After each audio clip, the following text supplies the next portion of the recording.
Buenas noches, clase. Buenas noches, profesor. Bueno, bienvenidos, bienvenidas. Hoy nos toca hablar sobre el judaísmo en la época helenista. Para ponerles en contexto, habría que decir que el judaísmo como tal empieza cuando el pueblo de Israel vuelve de una de las deportaciones que ha sufrido. El pueblo de Israel como tal ha sido invadido por 4 imperios. Primero el imperio persa, luego los persas fueron vencidos por los babilonios y terminaron ellos siendo los que buenamente casi reinaban en todo lo que se comprendía mundo en aquel entonces. Después de los babilonios, ya con el tiempo de Alejandro Magno, ¿no?, vienen los griegos, que son los que buenamente barren con todo, ¿no? Y finalmente son los romanos. Entonces esos 4 imperios han estado bajo el yugo, ellos han puesto bajo su yugo a los judíos, ¿no?, a los hijos de Abraham o descendientes de Abraham. Durante esas 4 invasiones han sido durante un tiempo prudente, bastante avanzado, ¿no?, casi más de 1000 años, por decir, antes de Cristo. Pero en sí, vamos a hablar del judaísmo en el tiempo helenista, ¿no?, cuando buenamente a Alberto Magno ya prácticamente él ya muere y vienen sus sucesores a tomarle la posta. Y cuando él buenamente muere y le toman la posta, este imperio tiene que dividirse en cuatro ramas, ¿no?, porque no pueden hacer lo mismo que él hizo, ¿no? Primero por su personalidad y también porque buenamente él comandaba su ejército y tenía todo subyugado, todo bien ordenado, pero fueron necesarios por rivalidades, por egoísmo, por lo que sea. Este imperio se divide en 4 y empieza buenamente a presentarse hoy día nuestra tarea. Lo que debemos tener claro en este día es el concepto del judaísmo, ¿no? Se conoce como judaísmo a la parte de la iglesia del pueblo elegido, parte del pueblo elegido que se dedicó a tener el templo como su principal fuente, ¿no?, de sostenimiento, ya sea en la vida económica, pero también en la vida de fe, ¿no?, ya que este mismo reino termina dividido, se divide entre la parte norte y la parte sur, que son los samaritanos. Prácticamente ya recordarán un poquito los pasajes en la Biblia del buen samaritano, de Jesús y la samaritana, que el diálogo de Jesús es un poquito más bien de la samaritana reacio, ¿no?, porque sabe que los samaritanos y los judíos no se llevan, ¿no?, pero esa división se da y por eso hablar del judaísmo como tal es un capítulo aparte, ¿no?, distinto de los samaritanos. Pero este judaísmo en la época helenista tiene un poquito de vaivenes, ¿no?, entre que tiene encuentros bonitos y también desencuentros que van haciendo de esa vida en Dios un poquito liada, porque al estar marcada la cultura judaísta, ¿no?, los judíos, por lo que es el helenismo, por la filosofía y por la vivencia de los griegos, tenían que necesariamente involucrarse o faltar a Dios, porque ellos eran una cultura monoteísta, de un solo Dios, mientras que los griegos como tal tienen múltiples dioses, ¿no?, son politeístas.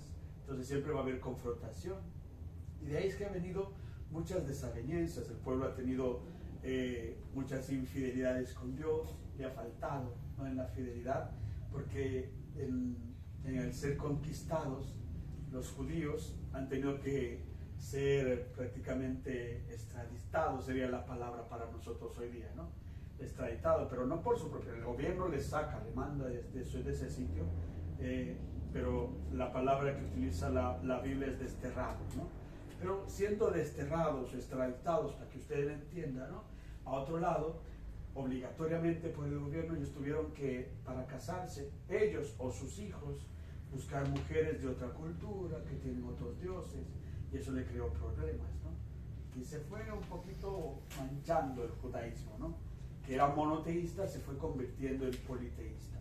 y ahí terminaba teniendo ese desencuentro con Dios. Empezaron a aparecer personajes importantes, ¿no?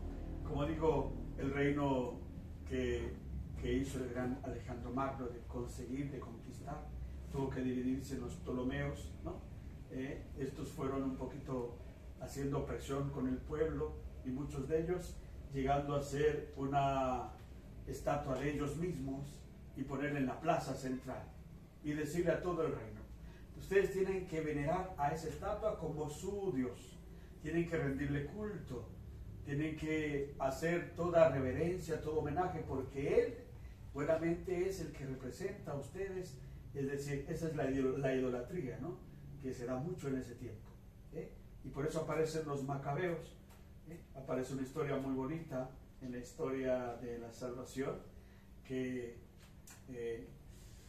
una familia entera se niega a rendirle tributo a esa estatua y prefiere morirse antes que cumplir el mandato del rey. Y así es que una mamá tiene que presenciar la muerte de sus 7 hijos, ¿no?, que tienen que decir: bueno, yo reniego a Dios y a toda mi tradición judía y venero a esta estatua, ¿no? O en otra escena, solamente tiene que comer carne de chancho, imagínense, fritada de nena, tiene que comer fritada, solo comer fritada y no le matan. Pero él se niega, porque comer fritada, comer carne de chancho para ellos era prácticamente una ofensa a Dios, una falta grave, ¿no? Y estos 7 hijos se negaron a eso, ¿no? Y fueron muriendo uno por uno. Y antes de que muera el último, ya la mamá estando presente ahí, uno de los soldados le dice: hombre, mujer, dile a tu hijo, ¿no?, que coma y que se quede vivo, ¿no?, y así podrá gozar de los beneficios que le pueda dar el rey. Pero la mamá, en su lenguaje, que él estaba haciendo de ejecutar, no tenía la misma lengua, no tenía el mismo lenguaje. Ella le dice que ya ha visto cómo sus hijos han muerto, ¿no?, que ella no sabe cómo llegó a su vientre materno, pero es una alegoría muy bonita que presenta a la mujer ahí, que no sabe cómo llegó a su seno, que solo Dios sabe, que por eso ella prefiere encontrarse con su hijo y él con todos los hermanos allá en el cielo, que él sentir la vergüenza de que él haya renegado. Pero lo dice en su lenguaje, y el muchacho también se niega, así que termina muerto, ¿no?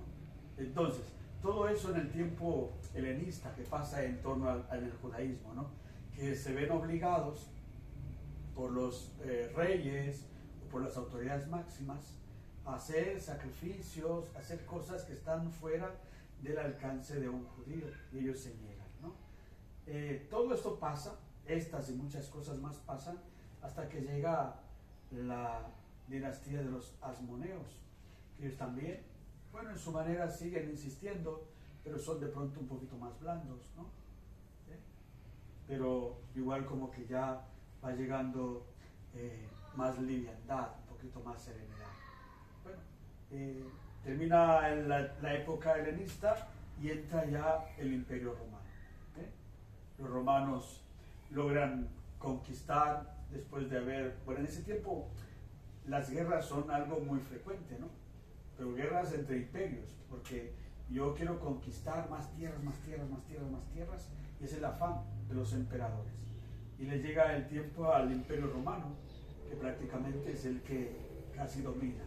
Ya esto por el primer siglo, el año 100 antes de Cristo prácticamente, ¿no?, que el Imperio Romano ya empieza a tener más fuerza, y se hace de Jerusalén. Por eso cuando ya nace Jesús, ustedes ven que el Imperio Romano, los romanos son los que están ahí en la tierra de Jesús, pero porque antes de ellos han pasado los persas, los babilonios, los griegos y al final los romanos, ¿no? Pero todos con una durabilidad de tiempo bastante prudente, de 100 años, ¿no?, por lo menos. Entonces vienen los romanos y ellos empiezan a hacer también de las suyas. También los romanos ya están un poquito contaminados, ¿no? Por eso en Roma ven muchas cosas. Bueno, Dios quiera que algún día vayamos a Roma juntos, ¿no? Pero verán muchos edificios que tienen esa muy tendencia, ¿no?, ese estilo todavía de los griegos, ¿no?, cosas de Grecia todavía, ¿no?, en la Roma que hoy día todavía se conserva y que es muy visitada. Pero esa época también fue dura para el judaísmo, y ahí empiezan a aparecer ya los sumos sacerdotes, que los romanos van organizando un poquito de esa forma a la comunidad para poder controlarla o manejarla mejor, para que ellos puedan tener un poquito también, entre comillas, más libertad, ¿no? Por eso ahí aparecen los sumos sacerdotes, los escribas van siendo más resaltados, ¿no? Van siendo más tomados en cuenta las autoridades de ese tiempo. Pero todavía los romanos se reservan ciertos derechos, por ejemplo el de matar a un condenado a muerte, ¿no? De una sentencia fuerte, ellos tienen la exclusividad. Por eso ven que en la película de Pasión, o en la historia de la salvación, cuando deciden matar a Jesús los judíos, ellos no pueden matarlo por su cuenta. Necesitan ir donde Poncio Pilato para que él buenamente sea quien dé la orden del ejecútese. Entonces, ¿por qué? Porque ellos estaban prácticamente impedidos para tomar justicia de esa manera. Y llega el momento prácticamente en que los romanos se extienden desde el siglo I hasta el siglo I antes de Jesús, hasta el siglo II igual después de Jesús, ¿no? Siguen todavía gobernando los romanos y termina desapareciendo prácticamente de Jerusalén otra vez el templo. Durante todo este tiempo que les he hablado, Jerusalén ha tenido a lo largo de su historia dos templos, ¿no? Primero el templo de Salomón, ¿no? Que es ya del siglo VIII antes de Cristo, ¿no? El año 700 por ahí, de 900 hasta el 800 por ahí que estaba Salomón, se encarga de construir el templo.